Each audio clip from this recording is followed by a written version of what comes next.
नमस्कार दुनिया हलचल को स्वागत करुछि मु संजय। आसतु नजर पकाइबा वर्तमान मुख्य खबर उपरे। गंजाम जिला पाटपुर थाना अधीन साहसपुर हाटपदा निकटस्थ दिगपहंडी सब जेल परिसर क्वार्टर्स वार्डन शिवानंद स्वाई को झुलंता मृतदेह उद्धार। मृत शिवानंद घर आसिका निकटस्थ कोटिनडा ग्राम रहिता बेले से आत्महत्या करथिबा सूचना एवं पुलिस घटनास्थल रे पहुंची मृतदेह जबत करी तदंत जारी रखिछि। भद्रक पुणी बन्या आखुआ पदाठारे बौतरणी नदी बन्या जल 19.75 मीटर ऊपर प्रवाहित होता बेले राजघाट ठारे सालंदीर बन्या जल 16.90 फुट ऊपर प्रवाहित होउछि। फल स्थानीय अंचल लोके आतंकित होई पड़िछन्ति।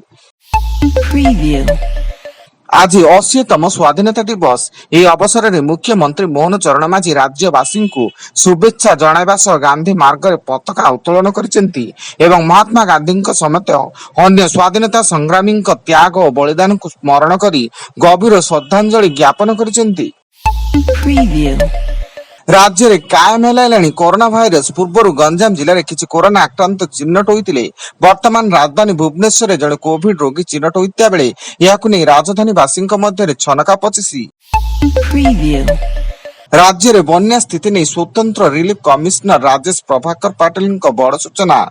मयूरभंज 22 ब्लॉक 50 पंचायत 102 गाँ बारिपदा सदर 52 अधिक प्रभावित होता बेले बालेश्वर 5 ब्लॉक 27 गाँ भद्रक 2 ब्लॉक 13 पंचायत 61 गाँ जाजपुर 3 ब्लॉक 14 पंचायत 28 गाँ प्रभावित होइछि। राष्ट्रपति द्रौपदी मुर्मू 80तम स्वाधीनता दिवस पूर्व प्रतिरक्षा बाहिनी एवं केंद्रीय सशस्त्र पुलिस बाहिनी कर्मचारी मानक 78 वीरत्व पुरस्कार अनुमोदन करिसेंती। 78 साहसिकता पुरस्कार मध्यरु 13 जन को मरणोत्तर सम्मान प्रदान कराजिबो।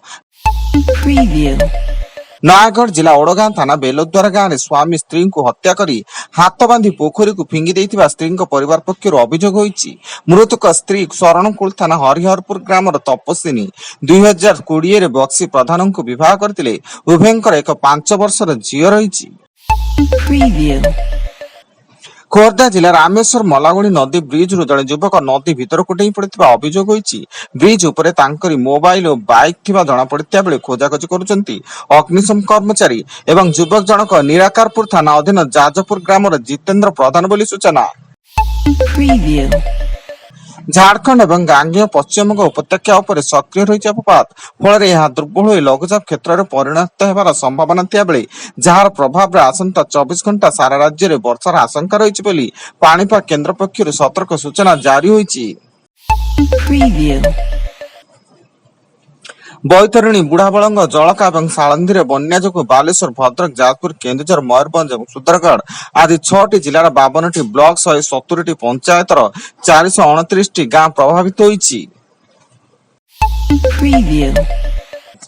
एवं बालेश्वर जिला सिमुलिया ब्लॉक मैतापुर अंचल रॉयल पब्लिक स्कूल क्रीड़ा शिक्षकों विद्युत आघात मृत्यु घटा बेले 2 छात्र आहत हो सिमुलिया स्वास्थ्य केन्द्र में भर्ती।